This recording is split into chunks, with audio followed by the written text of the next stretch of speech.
3 des églises parmi les 7 enseignaient le péché, acceptaient et enseignaient l'impudicité et l'idolâtrie. Vous savez très bien que nous ne sommes pas catholiques romains. L'Église catholique romaine enseigne et pratique l'idolâtrie et défend l'idolâtrie sur l'Internet et partout. Au lieu de se repentir, ils défendent. La foi chrétienne est parsemée des situations auxquelles nous devrons faire face chaque jour. Parmi ces situations, il y a les épreuves destinées à propulser les enfants de Dieu dans la gloire, mais il y a aussi la convoitise de l'âme et la séduction de Satan. C'est dans ces deux dernières dimensions que se trouvent les dangers qui guettent les enfants de Dieu, destinés à les éloigner de Dieu pour fin qu'ils mènent une vie chrétienne très misérable. Dans cette vidéo, découvrons ensemble ces dangers qui guettent les enfants de Dieu. Bienvenue sur Source de Vie TV.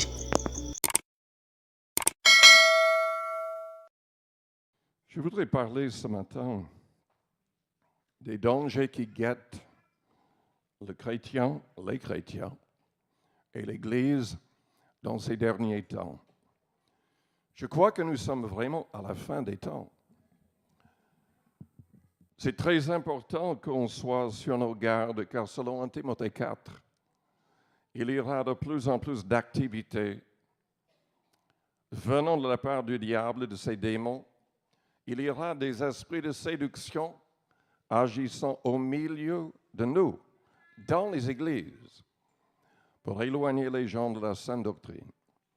Selon 2 Thessaloniciens, chapitre 2, avant le retour du Christ, l'Église, d'une manière générale, tombera dans un état d'apostasie. En d'autres termes, ne suivons plus la saine doctrine des apôtres. La Bible nous met en garde en 2 Timothée 4 que les croyants accepteraient plutôt des fables à la place de la saine doctrine. C'est très important que nous soyons sur nos gardes et que nous ayons le courage de dénoncer la fausseté. Ce n'est pas toujours facile si l'Église a été éloignée de la saine doctrine à travers les âges. C'est à cause des amitiés. C'est à cause de la sentimentalité. C'est aussi à cause d'hypocrites, de faux docteurs. Mais souvent, on est ami avec telle et telle personne. On ne veut pas le reprendre. Parce que parmi les dangers qui nous guettent, il y a le problème de l'indifférence. Le manque d'amour pour le Seigneur et pour les âmes. Jésus-Christ a dit à cette Église, au verset 2, « Je connais tes œuvres, ton travail, ta persévérance. Je sais que tu ne peux supporter les méchants, que tu as éprouvé ceux qui se disent apôtres et ne le sont pas, et que tu les as trouvés menteurs, que tu as de la persévérance, que tu as souffert à cause de mon nom, et que tu ne t'es point lassé. Mais ce que j'ai contre toi, c'est que tu as abandonné ton premier amour. Souviens-toi donc d'où tu es tombé, repens-toi et pratique tes premières œuvres. Sinon, je viendrai à toi et j'ôterai ton chandelier de sa place, à moins que tu ne te repentes. » Jésus s'est adressé à 7 églises dans l'Apocalypse 2 et 3. Il n'y avait que 2 églises parmi les 7 qui étaient en règle. Les 5 autres églises devaient se repentir ou le Seigneur allait permettre que ces églises n'existent plus. Il y a des gens qui croient que ces 7 églises sont symboliques de l'histoire de l'Église à travers l'histoire. Je ne crois pas cela personnellement.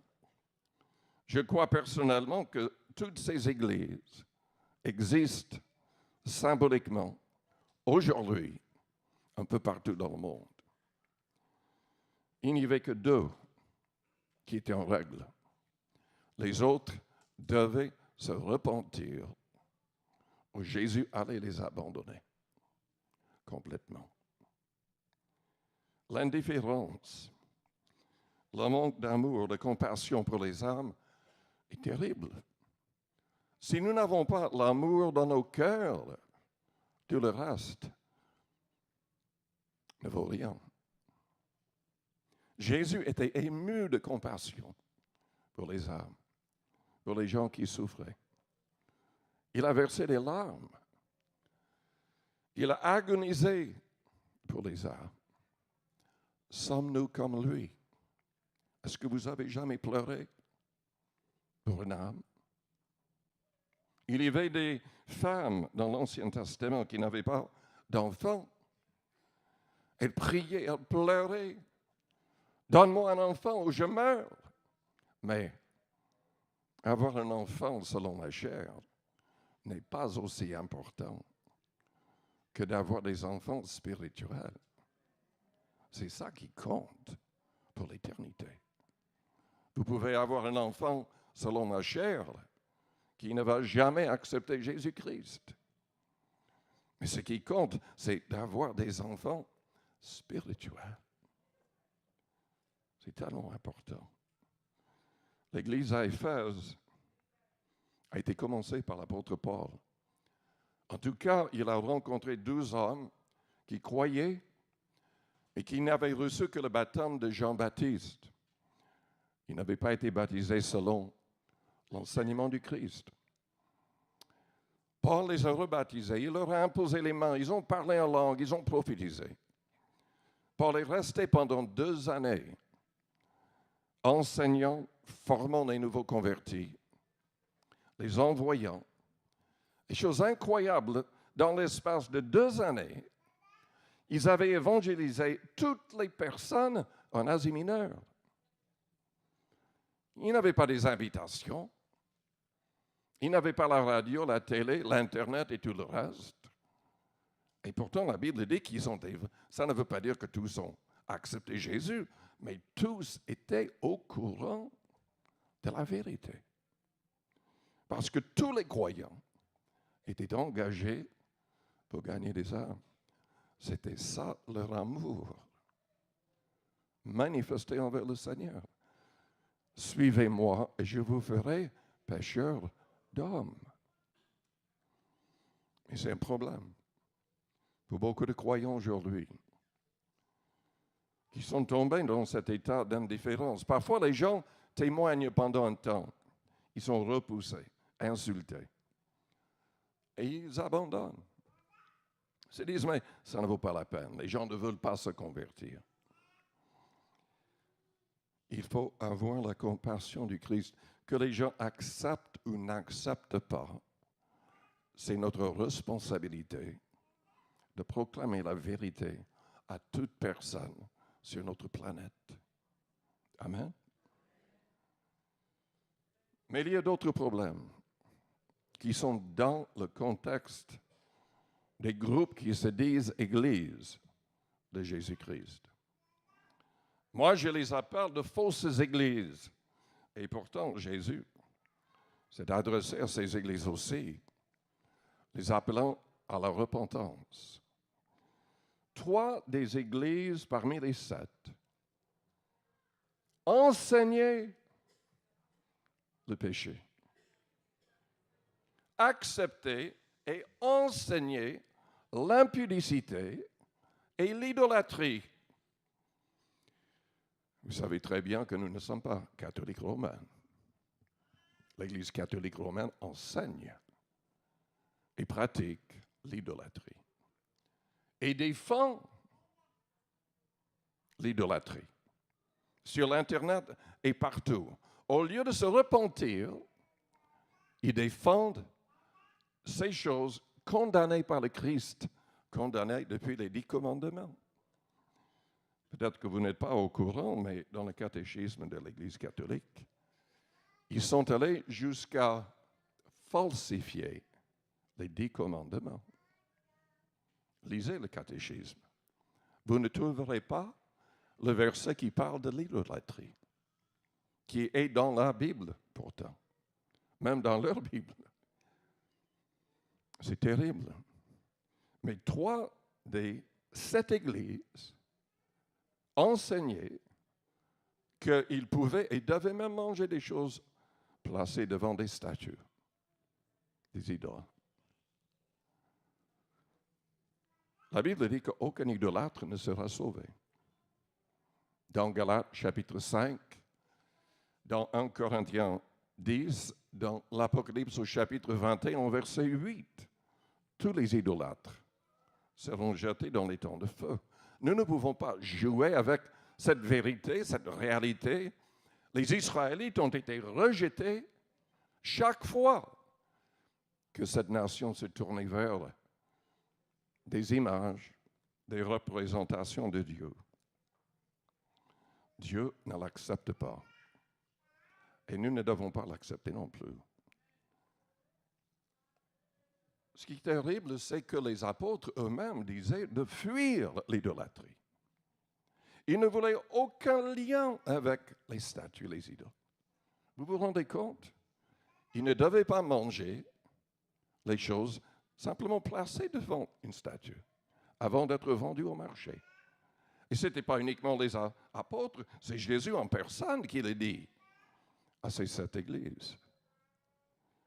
Ce qui est encore plus terrible, et c'est actuel, il y avait dans 3 de ces églises des personnes qui enseignaient l'immoralité sexuelle. Ils l'enseignaient. Il y avait même une fausse prophétesse. Jésus était contre cette église parce qu'elle permettait à une femme, se disant prophétesse, d'enseigner que les hommes pouvaient commettre l'impudicité, la fornication. Vous vous rendez compte? Vous allez me dire, mais qui fait ça? Il y a 3500 églises, uniquement aux États-Unis, qui enseignent la même chose. Leurs soi-disant pasteurs sont soit des adultères, des fornicateurs ou carrément des homosexuels. Et enseignent que c'est permis. Lisons au chapitre 3.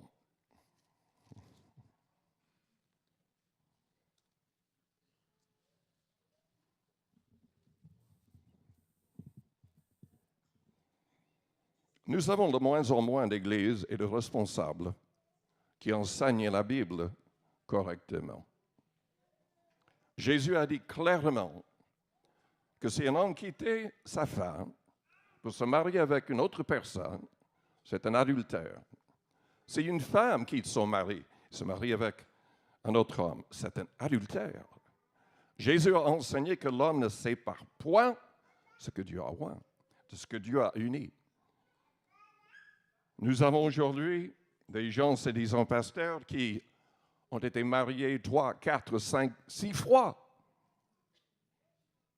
Ils continuent à prêcher l'Évangile incorrectement. Ils seront envoyés en enfer avec les gens qui acceptent leurs faux enseignements.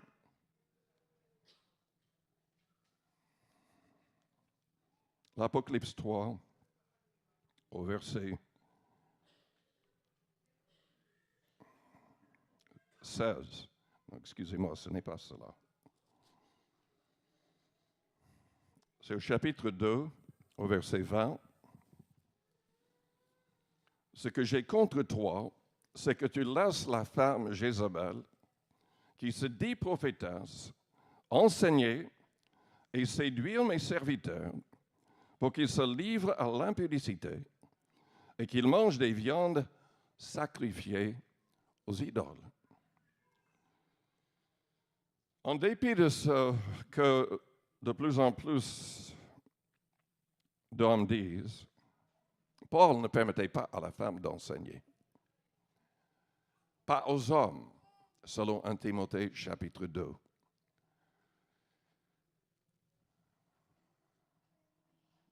« 1 Corinthiens chapitre 14 en parle aussi.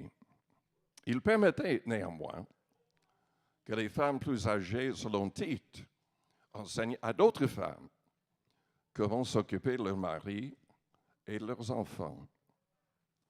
À part cela, et peu importe ce que les gens disent, vous pouvez trouver dans les documents les plus anciens et dans l'histoire de l'Église que les femmes n'ont jamais été permis d'enseigner. Cette femme dans cette Église mentionnée ici enseignait carrément contre, se disait prophétesse, et enseignait des choses complètement contre la parole de Dieu, enseignant l'immoralité sexuelle.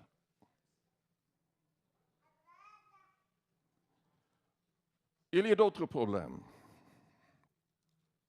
Au chapitre 3, au verset 16, nous voyons le problème de la tiédeur. Parce que tu es tiède et que tu n'es ni froid ni brûlant, je te vomirai de ma bouche. Parce que tu dis, je suis riche, je me suis enrichi et je n'ai besoin de rien, et parce que tu ne sais pas que tu es malheureux, misérable, pauvre, aveugle et nu, je te conseille d'acheter de moi de l'or éprouvé par le feu, afin que tu deviennes riche, et des vêtements blancs, afin que tu sois vêtu, et que la honte de ta nudité ne paraisse pas, et un collier pour oindre tes yeux, afin que tu vois. Moi, je reprends, j'ai châtié tout ce que j'aime, et donc du zèle, et réponds-toi. Vous savez, Jésus-Christ a beaucoup de mal avec des gens qui ne sont pas de vrais disciples engagés. Jésus-Christ était engagé à fond et il l'est toujours. Dieu agit nuit et jour dans le monde entier pour que les âmes soient sauvées. Jésus-Christ intercède pour nous auprès du Père.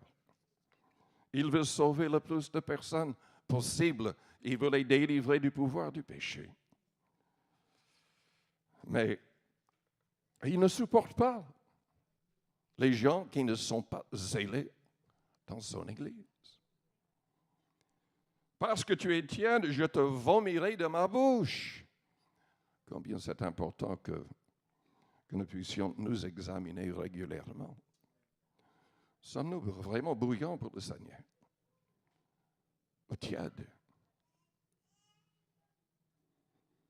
Sommes-nous remplis d'amour pour les âmes ou indifférents? Quand on parle de zèle, il y a d'autres problèmes qui se posent. Par exemple, ce que Jacques dit au chapitre 3.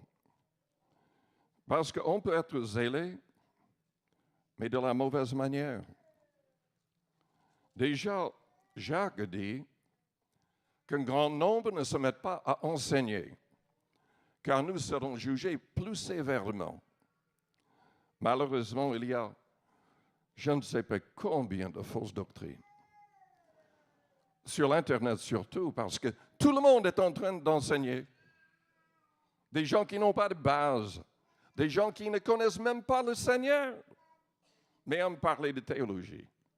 Et en plus, il y a les menteurs, les gens dans d'autres religions, qui entrent dans les groupes se prétendant être chrétiens pour troubler tout le monde.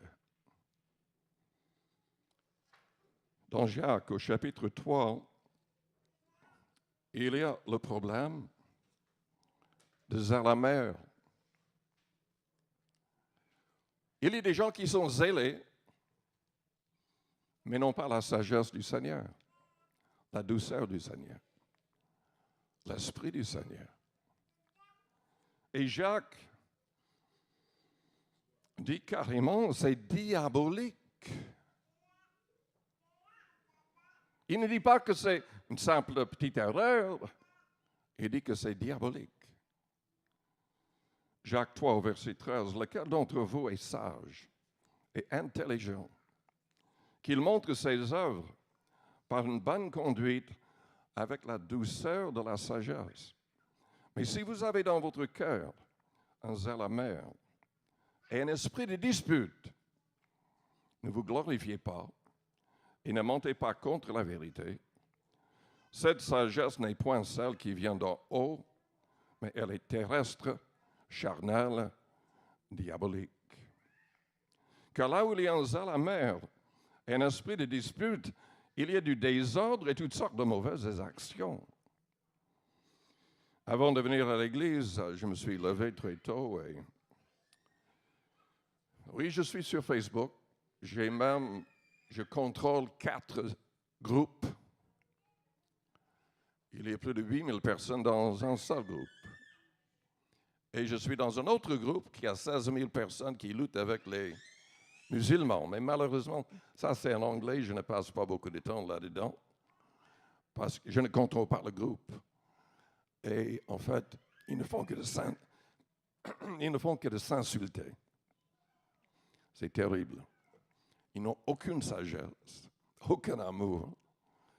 Il n'y a que des insultes. Esprit de dispute. C'est diabolique. C'est de la chair. Ça ne produit que de la mort. Nous devons lutter contre cela. Nous devons permettre que l'amour du Seigneur soit en nous, qui nous donne sa sagesse afin de toucher les cœurs. Il faut qu'on touche les cœurs. Pas simplement l'intellect, mais le cœur. Que les gens aient envie de connaître Jésus-Christ, de vivre pour Jésus-Christ. Mais il y a encore d'autres problèmes, d'autres dangers. Il y a le danger de l'orgueil et d'un manque de soumission les uns aux autres. De plus en plus, les gens ne veulent plus être dans des églises. S'il y a la moindre différence dans leurs idées, ils quittent les églises, ils forment des groupes de maisons. Ils n'ont aucune formation eux-mêmes, mais ils croient en avoir. Et ils ne suivent pas les règles que nous avons, qui a été donnée par les apôtres. Maintenant, je ne suis pas contre une église de maison. Il y a énormément de bonnes églises qui ont été commencées dans les maisons. Il y a de bonnes églises qui ont des groupes dans les maisons.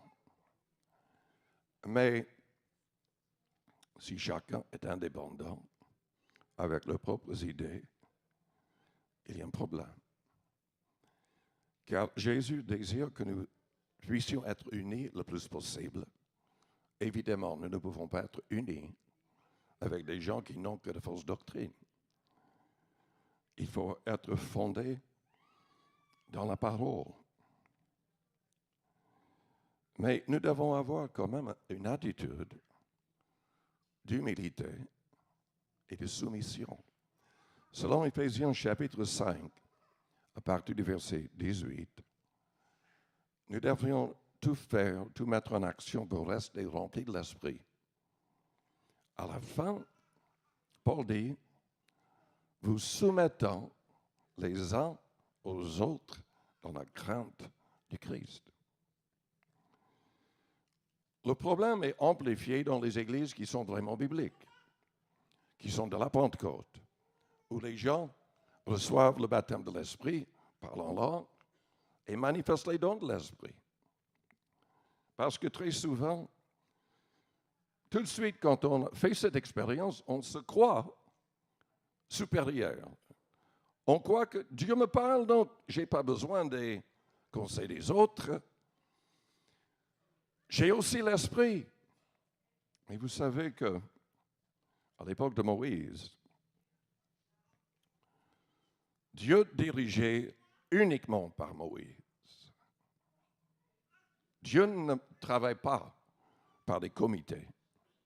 Ce n'est pas biblique tout ça. Il travaille là où il y a un homme qu'il a choisi et à qui il parle.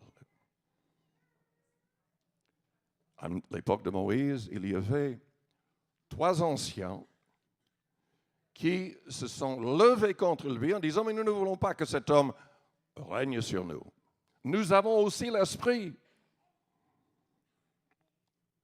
À cause de leurs paroles, ils ont entraîné, c'était quoi, 256 personnes en plus, d'autres anciens, qui ont pris position contre Moïse. Et qu'est-ce qui est arrivé? Est-ce que Dieu a parlé du ciel gentiment en disant, mais vous vous êtes trompés? C'est terrible ce qui est arrivé. Dieu a permis que toutes ces personnes meurent.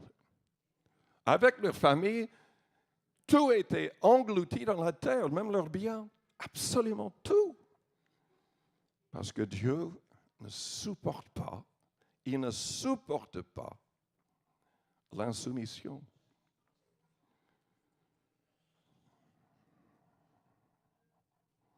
Le diable, à cause d'orgueil, s'est rebellé contre Dieu. Il ne voulait pas suivre Dieu. Un tiers des anges l'ont suivi dans cette rébellion. Tous ont été précipités du ciel. Et sont condamnés à un jugement terrible et éternel.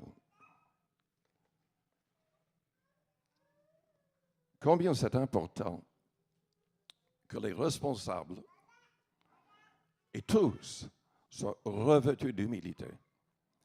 Pierre en parle dans 1 Pierre 5, dans Jacques 4 et dans 1 Pierre 5. La Bible dit que Dieu résiste aux orgueilleux, mais il fait grâce aux humbles. Si vous voulez que Dieu se serve de vous, humiliez-vous davantage.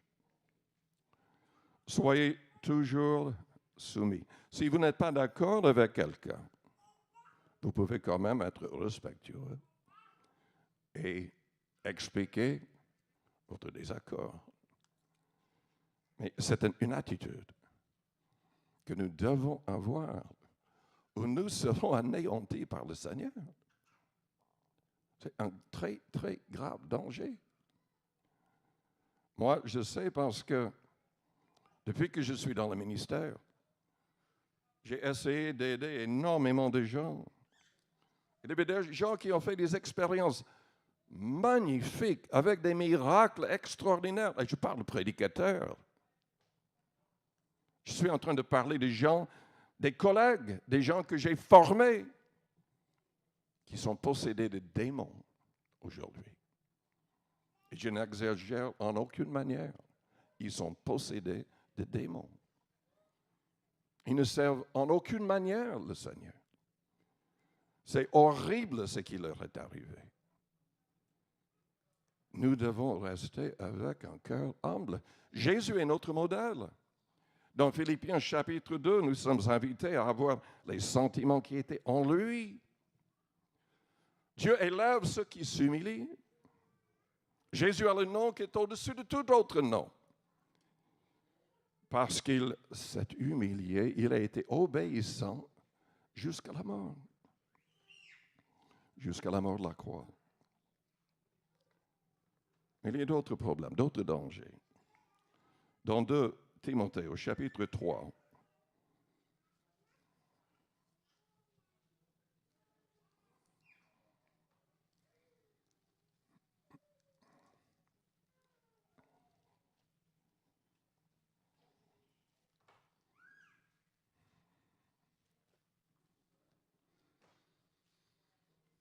sache que dans les derniers temps, dans les derniers jours, il y aura des temps difficiles, car les hommes seront égoïstes, ne pensant qu'à eux-mêmes, indifférents aux besoins des autres, aucun amour pour les autres. Amis de l'argent, nous avons de plus en plus de faux prédicateurs qui sont trompés par le diable, qui ne prêchent que sur l'argent, qui ramassent de l'argent pour eux-mêmes, qui ramassent des trésors sur terre Et ces gens risquent d'être jetés en enfer. Jésus nous a dit dans Matthieu 6, à partir du verset 19, de ne pas nous amasser des trésors sur terre. Les fausses doctrines tournent autour de l'idée, ils disent, mais nous sommes fils et filles du roi, donc nous devrions vivre ainsi. Moi, je sais que Dieu peut nous faire prospérer. Dieu nous ordonne de travailler et de prospérer afin d'avoir de quoi donner aux autres. Mais ce n'est pas pour qu'on vive comme des riches.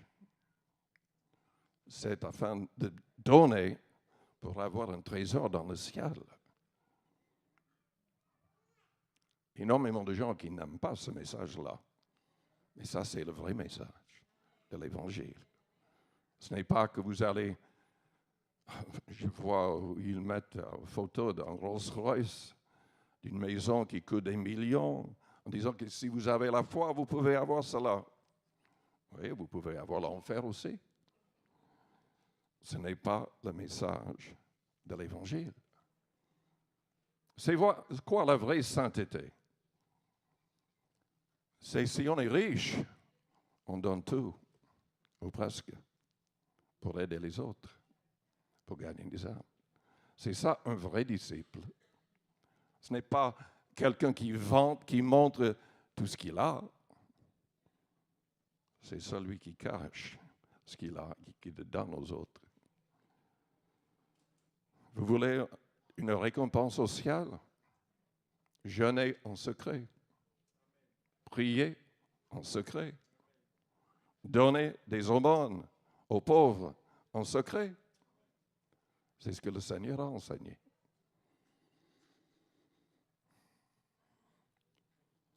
Car les hommes seront égoïstes, amis de l'argent, fanfarons, hautains, blasphémateurs, rebelles à leurs parents, ingrats, irréligieux, insensibles, déloyaux, calomniateurs, intempérants, cruels, ennemis des gens de bien, traîtres, emportés, enflés d'orgueil,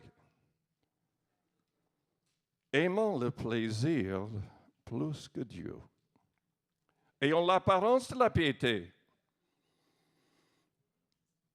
mais reniant ceux qui ont fait la force. Éloigne-toi de ces hommes-là. Éloigne-toi de ces hommes-là. C'est quoi ce qui fait la force?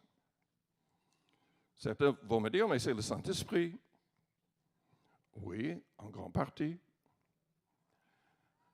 Mais vous pouvez être trompé par un esprit de séduction qui imite le Saint-Esprit.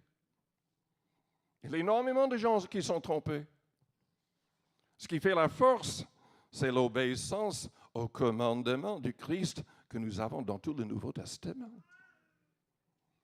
Jésus l'a souligné dans Matthieu 7, à partir du verset 13. Entrez par la porte étroite, par le chemin resserré.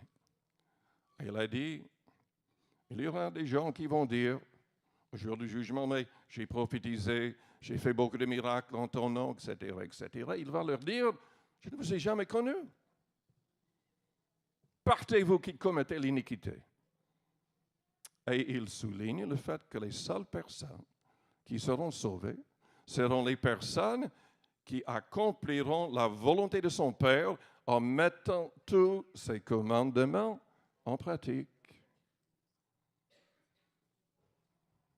Les gens inventent leurs propres commandements aujourd'hui et ignorent tout ce qui est un peu difficile, soi-disant, parmi les commandements du Christ.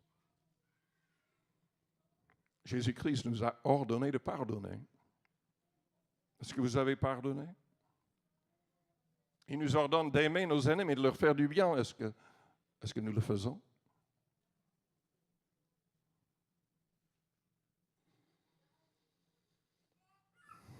Tout le Nouveau Testament contient la volonté du Père, la volonté du Seigneur. Je vous demande ce matin, d'examiner votre propre cœur. Est-ce que vous êtes un disciple de Christ? Est-ce que vous seriez accepté si vous deviez mourir et être jugé aujourd'hui? Je vous invite à fermer vos yeux, à courber vos fronts. Avec les yeux fermés, les fronts courbés. Examinez votre cœur, votre vie. Êtes-vous en règle? Est-ce que vous avez une vraie relation avec le Christ? Une relation d'obéissance? Marchez-vous humblement avec votre Dieu? Est-ce que vous suivez le Seigneur? Cherchons les âmes. Étant remplis de compassion pour les âmes. Pleurez-vous pour les gens qui vont être jetés en enfer parce que ces personnes ne connaissent pas encore le Seigneur. Peut-être que vous êtes là et vous n'avez jamais demandé à ce que Jésus vous pardonne, à ce qu'il change votre vie, à ce qu'il soit le Seigneur de votre vie, votre Sauveur. Chaque personne doit s'engager personnellement avec Jésus-Christ. L'avez-vous fait? Est-ce que vous avez été fidèle dans votre marche avec le Seigneur?